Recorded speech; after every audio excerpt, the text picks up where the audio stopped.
Merci d'être avec nous.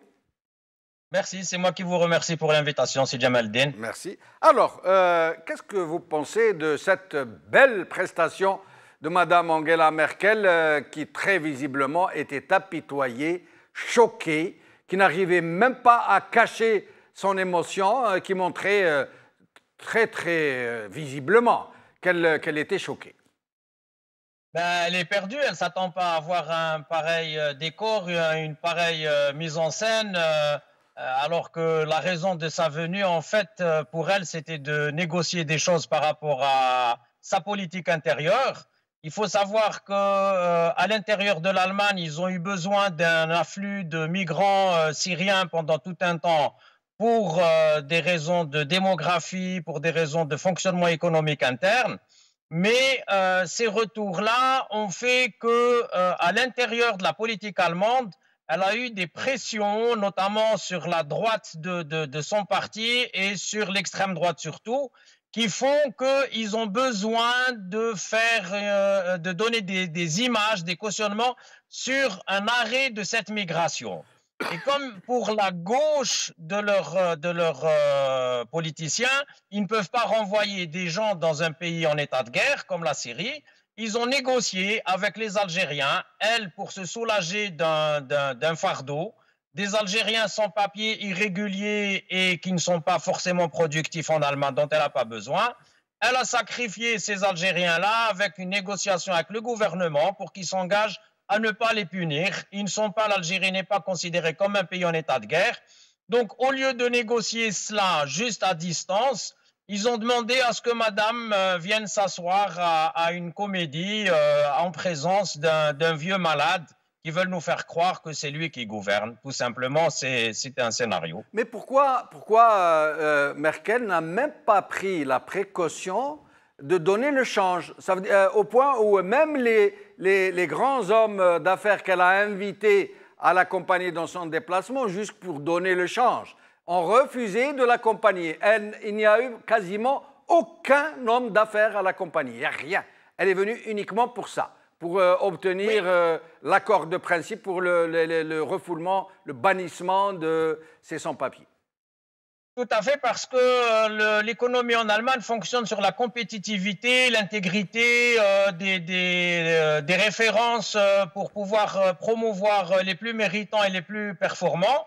Et en Algérie, ils se retrouvent avec de la corruption, avec des passe-droits, avec ce qu'on appelle communément la chipa, pour pouvoir accéder à des privilèges. Et donc, c'est pas corrompre dans le sens corruption qu'on entend, mais un petit peu perturber le système de fonctionnement de l'économie allemande qui deviendrait plus, comme nous engage M. Cheikh Khalil dans son discours, à accepter la corruption, la drogue, les détournements, le fonctionnement algérien du financement. Et ça n'est pas compatible avec la rigueur allemande, l'intégrité de leur système. Nous allons voir un dernier extrait de M. Ouihia, justement, nous parler, puis je reviens à nos invités. Par rapport à ce qui se passe dans mon pays. Malheureusement, votre séjour est court, mais vous pouvez connaître un peu plus l'Algérie par la presse électronique.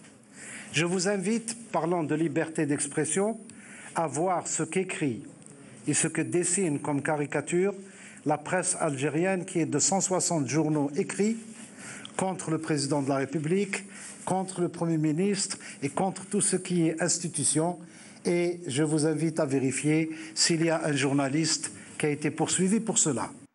Alors, très vite, très brièvement, donc il vient dire, venez voir la caricature chez nous, venez voir s'il y a un quelconque journaliste qui a été poursuivi pour cela, mais il ne dit pas la mort de Tamelt, il ne dit pas la mort du journaliste, leur persécution, il ne dit pas comment les journaux sont étouffés avec ce chantage à la publicité, il ne dit pas combien ces journalistes sont dénaturés par la corruption que reçoivent certains, il ne dit pas cette autocensure que s'infligent les journalistes, il ne dit rien de tout ça. Oui, bien sûr, parce que les journalistes, ben, maintenant, ils ne peuvent pas fonctionner comme ils veulent parce qu'il y a la menace sur l'impression, la menace sur les factures impayées, les impôts, la menace sur la publicité qu'ils ne peuvent plus avoir. Donc, ils sont asphyxiés. Donc, un journaliste aujourd'hui, il peut écrire une fois réellement contre le pouvoir et ça sera une fois trop. Donc, ils essayent d'insinuer qu'il y a une démocratie, mais on oublie qu'aujourd'hui, des hommes tout à fait intègres, propres et bien connus ne peuvent même pas circuler librement dans le pays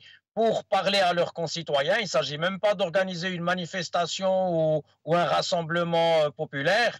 Donc les gens ont leurs libertés qui sont réduites, qui sont complètement fermées, et ils cherchent à chaque fois systématiquement la légitimité à travers les politiciens étrangers. D'ailleurs, l'ancien clown qui a précédé celui de Ould Abbas, le Ould Abbas actuel, il avait dit, demandez à Hollande, il vous dira combien M. Bouteflika est en bonne santé. Donc ce n'est pas aux Algériens ni aux médecins algériens ou au peuple ou n'importe qui de le constater, c'est le constat qui doit être fait par les étrangers. Les étrangers, comme il avait expliqué votre invité, ne sont pas dans une démarche d'état d'âme ou de pitié. Madame Merkel a été complètement étonnée de voir comment un pays pareil pouvait soi-disant être géré par un homme dans un état pareil. Donc c'était le choc de l'étonnement et non pas le choc de la compassion.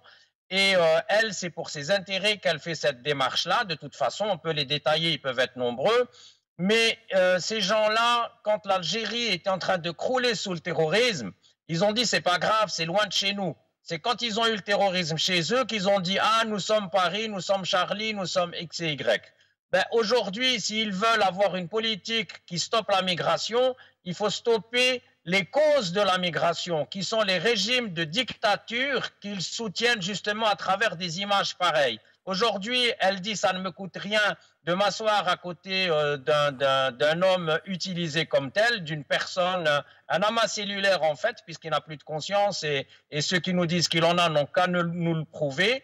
On sait qu'il y a beaucoup de cadres en Algérie, mais au point de gérer tout le pays par un cadre, ça c'est quand même quelque chose d'incroyable à imaginer.